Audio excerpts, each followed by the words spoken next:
Hello everyone, welcome to mom dad and maths. मैं हूं विवेक और आज हम लोग स्टार्ट करेंगे 2.5 एंगल्स। ठीक है, तो आज हम लोग सीखेंगे अबाउट एंगल्स। एंगल्स क्या होते हैं, ठीक है, एंगल्स बनते कैसे हैं, ठीक है, इसके बारे में हम लोग सीखेंगे। ठीक है, तो चलिए स्टार्ट करते हैं। तो यहाँ पे क्या बोल रहा है, angle is formed by two rays having a common starting point. ठीक है, एंगल कैसे फॉर्म करते हैं, formed by two rays having a common starting point. ठीक है, इस केस में देखो यहाँ पे रे है, बी डी एक रे है, ठीक है, और बी भी एक रे है। ठीक है, इससे रे, ठीक है, रे, और इनका स्टार्टिंग पॉइंट, बी डी का स्टार्टिंग पॉइंट है बी और बी का स्टार्टिंग पॉइंट है ई। ठीक है, ये दोनों दो रे जिसका कॉमन स्टार्टिंग पॉइंट हो उससे क्या बनता है, एंगल्स बनता है। ठीक है, here is an angle form by B D and B E, मतलब ये बी डी और बी से जो एंगल फॉर्म कर रहा है where B is the common starting point. ठीक है, तो यहाँ पे जो एंगल बन रहा है हम लोग इसको कहते हैं, ठीक है, दिस इज कॉल्ड एंगल। मतलब एंगल क्या होता है, ठीक है, सपोज मैं एक काम करता हूं, मैंने एक रे लिया, ठीक है, इंसर्ट एक, एक सेकेंड, ठीक है, एक मैंने ये एक रे लिया, अरे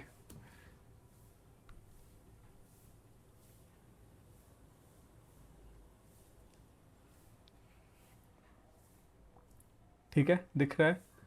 तो इसके साथ मैंने दो और एक रे लिया, ठीक है, इस रे को मैंने क्या करा, दोनों को एक साथ ही रख दिया, मान लो एक दूसरे के ऊपर मैंने इसे रख दिया। ठीक है, सो यहाँ पे दो रे है, एक रे एक दूसरे रे के ऊपर है।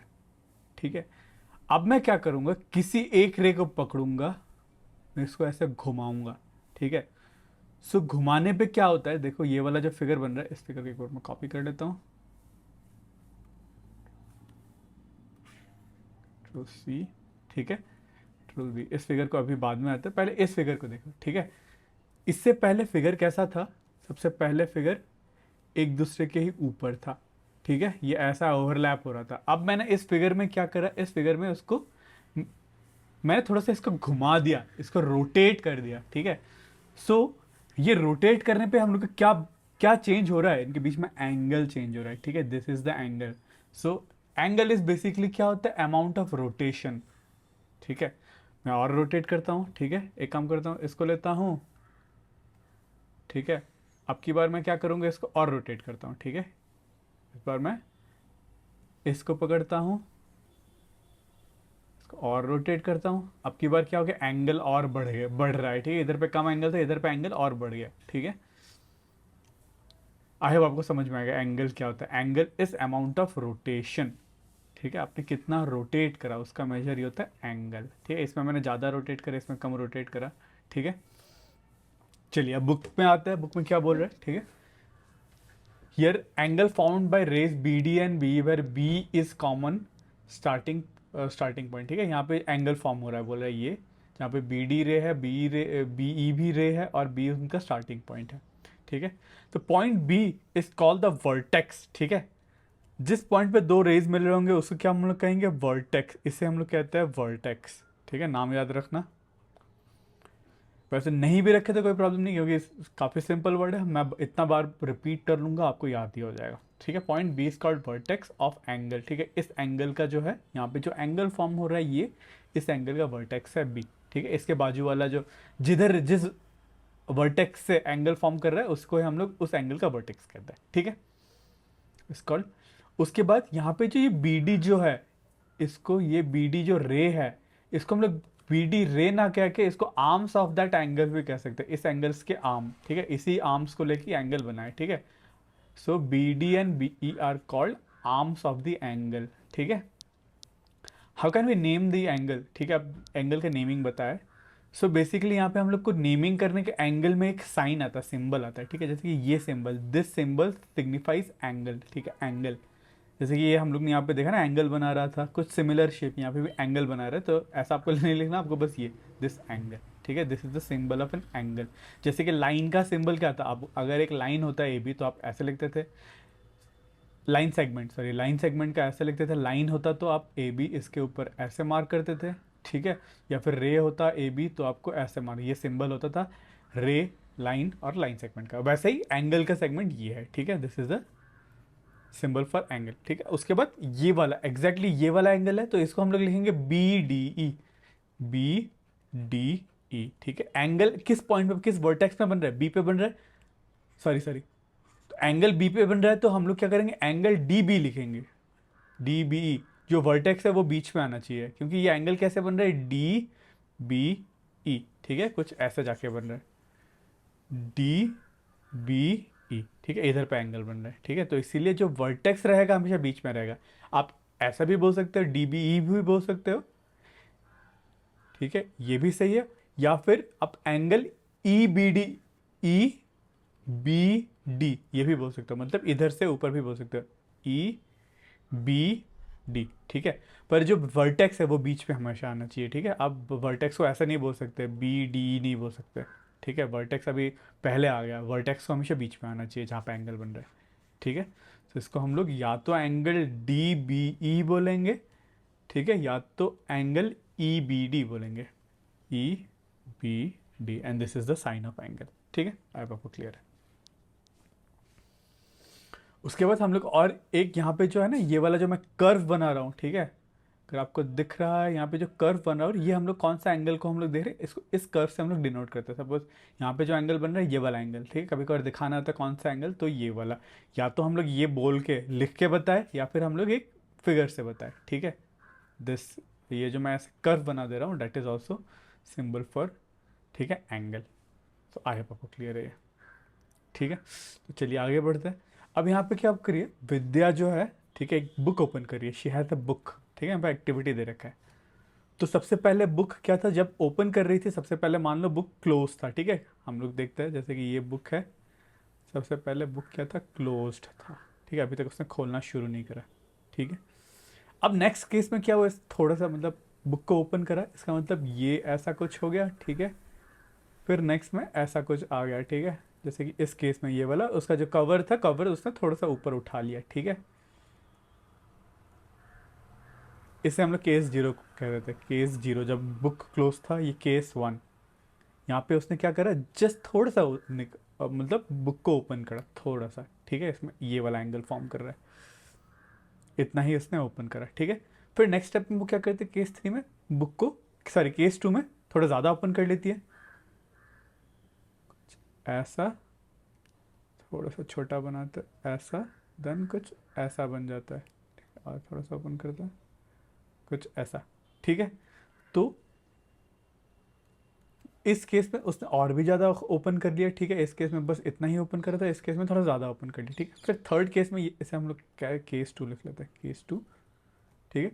फिर थर्ड केस में ये क्या करते हैं, पूरा कंप्लीटली डेस्क में ओपन करके रख देती है बुक को, ठीक है, समथिंग लाइक दिस, ठीक है, ऐसे कंप्लीटली बुक को ओपन कर देती है, ठीक है। आई होप आपको दिख रहा है ये वाला केस थ्री। तो इस केस में उसने कंप्लीट बुक को ओपन कर दिया, ठीक है। अब फिर केस फोर में क्या करे, इसको और भी इसको टर्न कर रही है, ये वाला चीज़ को और ऐसा टर्न कर रही है और नीचे की तरफ ले जा रही है, ले तो सकते ही, ले जा तो सकते ही है, ठीक है। ये बुक था, इसको और इसने मोड़ दिया ऐसे, ठीक है, कवर को बैक के बुक के पीछे की तरफ ले गई, ठीक है। तो इस केस में एंगल क्या बन रहा होगा, कुछ ऐसा बन रहा होगा, इतना उसने ओपन कर दिया, इसको भी रेड मार्क से कर देता है, इस केस में इतना, ठीक है। ये था केस फोर, ये था केस थ्री, ये केस फोर। आप अपने कॉपी से भी कर सकते हो, आप अपना कॉपी निकाल के। फिर नेक्स्ट केस फाइव में क्या करें, ऑलमोस्ट अब ये बुक जो है फोल्ड होने वाला है, ठीक है, एक दूसरे के ऊपर ऐसे फोल्ड होने वाला है, ठीक है। आप बहुत बार कर लेते हो, पीछे वाला पार्ट को ऐसे फोल्ड कर लेते हो, ठीक है। तो इस बार बुक में क्या हो रहा है, बुक जो कितना ओपन हो चुका है, इतना ओपन हो चुका है, ठीक है, देखो बहुत ज़्यादा उसने ओपन कर दिया, ठीक है। ये था केस फाइव, केस फाइव, ठीक है। और आखिरी केस में उसने पूरा ही फोल्ड कर दिया, ठीक है। तो आखिरी केस में ये बुक ऐसा था, उसके नीचे दूसरा वाला पार्ट आ चुका है, ठीक है। थोड़ा सा सीधा बना लेते हैं, ऐसा बुक था, इसी के नीचे दूसरा पार्ट आ गया, ठीक है। तो इस केस में बुक क्या हो चुका है, कम्प्लीटली ओपन हो चुका है, ठीक है, पूरा ही उसने मोड़ दिया, इतना सारा उसने ओपन कर दिया, ठीक है। सो आई होप आपको कॉपी का रिलेशन समझ में आया, ठीक है। अब यहाँ पे पूछा है, do you see angles being made in each of this case, can you mark their arms and vertex, ठीक है। तो इस केस में आप देख पा रहे हो कि नहीं एंगल्स क्या क्या है, ठीक है। तो इस केस में हमको बोला है वर्टेक्स और एंगल मार्क करने को, ठीक है। केस जीरो, यहाँ पे केस जीरो नहीं दे रखा पर मैंने केस जीरो बना दिया, ठीक है। तो हम लोग mark try let's try to mark angle and arms, ठीक है, इन सब का, ठीक है। सो फर्स्ट केस में इधर पे थे तो आर्म्स क्या था, एक दूसरे के ऊपर ही ओवरलैपिंग था, ठीक है। इस केस में कोई एंगल नहीं बन रहा था, ठीक है, तो आर्म्स से ही है, ठीक है। तो सेकंड केस में इसने थोड़ा सा ओपन करा, ठीक है, एक आर्म तो ये हो गया, ठीक है, दूसरा आर्म ये हो गया, और इनके बीच वाला जो एंगल हो गया ये हो गया, ठीक है, बस आपको मार्क करना है, ठीक है। फिर थर्ड केस में एक आर्म ये हो गया, ठीक है, दूसरा आर्म ये हो गया, ठीक है, और इसके बीच में जो एंगल है ये हो गया, ठीक है। फिर थर्ड केस में एक आर्म तो ये हो गया, दूसरा आर्म ये हो गया, इनके बीच का एंगल हो गया ये। सेम वे में फोर्थ केस में एक आर्म ये है, ठीक है, दूसरा आर्म ये है, इसको ग्रीन पेन से करता है, एक आर्म ये है, ठीक है, दूसरा आर्म ये है, और इनके बीच का एंगल कुछ ऐसा बन रहा है, ठीक है। फिर फिफ्थ केस में एक आर्म ये है, ठीक है, एक आर्म ये है, ठीक है, फिर इनके बीच का जो एंगल है कुछ ऐसा बन रहा है। फिर आखिरी केस में फिर से आर्म्स क्या हो गया, एक दूसरे के ऊपर ओवरलैप हो गया, ठीक है, एक आर्म तो ये है मुड़, ठीक है, उसके बाद सेकेंड आर्म मोड़ के यहाँ पे इसके नीचे पे आ गया, ठीक है, और इसके बीच का जो एंगल बन रहा है कुछ ऐसा एंगल बन रहा है, ठीक है। और यहाँ पे बोला विच एंगल इज ग्रेटर, ठीक है, इस केस में कौन सा एंगल ग्रेटर है, ठीक है। जब जीरो था, ठीक, केस जीरो में बुक क्लोज था, ठीक है, तो एंगल क्या बन रहा था, जीरो बन रहा था, कुछ भी था ही नहीं, जीरो एंगल, इसको हम लोग जीरो डिग्री भी कहते हैं, ठीक है, एंगल को हम लोग डिग्री में लिखते हैं, ठीक है। पहले कुछ भी नहीं था एंगल, ठीक है। जब मैंने इसको थोड़ा सा ओपन करा, ठीक है, इस वाले पार्ट को मोड़ के इधर पे लाया है, जैसे कि मैंने आपको एग्जांपल बताया था, ठीक है, जैसे कि जब कुछ भी था नहीं, ठीक है, तो ऐसा था। तो फिर मैंने क्या करा नेक्स्ट केस में, इस वाले फिगर में एक आर्म्स को पकड़ के थोड़ा सा मैंने मोड़ दिया, तब एंगल क्या हो रहा है, एंगल बढ़ गया, ठीक है। तो सेकंड केस में क्या हो रहा है, एंगल थोड़ा सा बढ़ा, ठीक है। फिर थर्ड केस में क्या हो रहा है, और ज़्यादा बढ़ा, ठीक है। सेम वे में इधर पे एंगल कुछ नहीं था, ठीक है, सेकंड केस में थोड़ा सा बढ़ गया, ज़्यादा हो गया, सॉरी, फर्स्ट केस में थोड़ा सा ज़्यादा हो गया, सेकंड केस में और ज़्यादा, थर्ड केस में और ज़्यादा, फोर्थ केस में और ज़्यादा, फिफ्थ केस में अपना एंगल बढ़ता ही जा रहा है, ठीक है।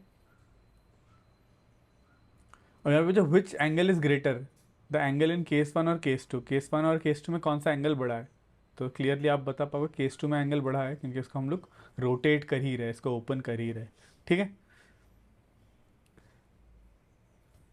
Just as we talk about side of a line based on its length, we also talked about the size of the angle based on its amount of rotation. ठीक है. So the angle in case 2 is greater than in case 3. In case she needs to rotate. So the angle in case 2 is greater as in this case she needs to rotate the cover more. ठीक है. Case 2 में बड़ा है बोला है, ठीक है. उसके बाद रेस्पेक्टिवली 4, 5, 6 में और भी ज़्यादा है, केस 2 से भी ज़्यादा, ठीक है. अब यहाँ पे नेक्स्ट देखते हैं, the size of an angle is amount of rotation or turn that is needed about the vertex to move the first ray to second ray, ठीक है.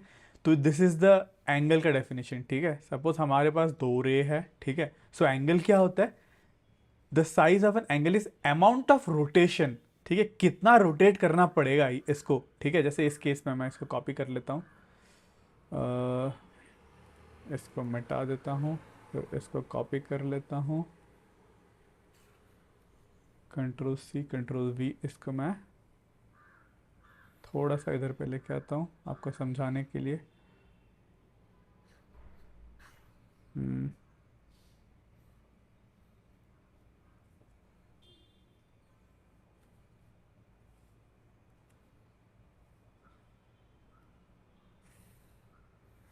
ठीक है, इसको एक काम करता हूँ, मैं ऐसे ही रख देता हूँ, ठीक है, दोनों को हॉरिजॉन्टल करके रख देता हूँ, ठीक है. यहाँ पे बोला है the angle is the amount of rotation or turn that is needed about the vertex, ठीक है. सपोज एक रे ऐसा है, एक रे ऐसा है, ठीक है, इस केस में जो दे रखा है, ठीक है. उसके बाद इस डेफिनेशन के हिसाब से हम लोग को कितना रोटेट करना पड़ेगा ताकि एक रे इस दूसरे रे के ऊपर आ जाए, ठीक है. तो इस केस में हम लोग को अगर ये इनिशियल पोजीशन हम लोग को कितना रोटेट करना पड़ेगा, ऐसे जाके इधर को ऐसे लाना पड़ेगा. सो कितना रोटेट करा, that is the measure of angle, ठीक है. पहले इनिशियल स्टेप में ऐसा था, ठीक है, फिर मुझे इसको एक दूसरे के ऊपर ओवरलैप करने के लिए कितना रोटेट करना पड़ेगा, इतना। जितना रोटेट करना पड़ेगा उसी मेजर को हम लोग क्या कहते हैं, एंगल कहता है। ठीक है, amount of turn that is needed. ठीक है, amount of turn is the size of the angle. ठीक है, आपको एंगल का डेफिनेशन क्लियर है। उसके नेक्स्ट बोला है let's look at some other examples for angle arise in real life. ठीक है, सो यहाँ पे रियल लाइफ में देखो, ये जो आप जो कंपास यूज़ कर रहे हो, यहाँ पे एक एंगल बन रहा होगा, इन दोनों के बीच में एक रोटेशन रहता है। ठीक है, कैंची में भी आप जब कैंची यूज़ करते हो, जब कैंची को पूरा ओपन करते हो एंगल बहुत ज़्यादा रहता है। ठीक है, जब कैंची को बंद करते हो उसका एंगल जीरो हो चुका रहता है। तो इसके जो ब्लेड्स है यहाँ पे क्या करता है, एंगल फॉर्म करता है। ठीक है, यही कह रहे हैं यहाँ पे। सेम वे में और भी ऑब्जेक्ट्स है, जैसे कि चश्मा है। अगर आपके मॉम या फिर डैड के पास चश्मा है तो क्या, वो जो उसका जो आर्म्स है, चश्मा का जो आर्म्स है, आप उसको बंद करके रख सकते हो। जब बंद करते हो तो उसका एंगल क्या होता है, ज़ीरो हो जाता है। उसको ओपन करते हो तो एक एंगल यहाँ पे फॉर्म होता है। ठीक है, दिस इज़ द एंगल। अगर आपका किसी के पास पर्स है तो पर्स में भी एंगल, आप पर्स को खोल बंद कर सकते हो। बंद करने पे एंगल ज़ीरो होता है, खोलने पे एंगल उसका बढ़ चुका रहता है। ठीक है, स्टेपलर अगर आपने यूज़ करा तो स्टेपलर में भी एक एंगल बनता है। ठीक है, कोई भी बॉक्स यूज़ करो, बॉक्स के कोने में आपको एक एंगल बनता दिखता है। ठीक है, वैसे डब्बे में भी आपको एक एंगल बनता दिखता है। ठीक है, आई होप आपको ये दिख रहा है।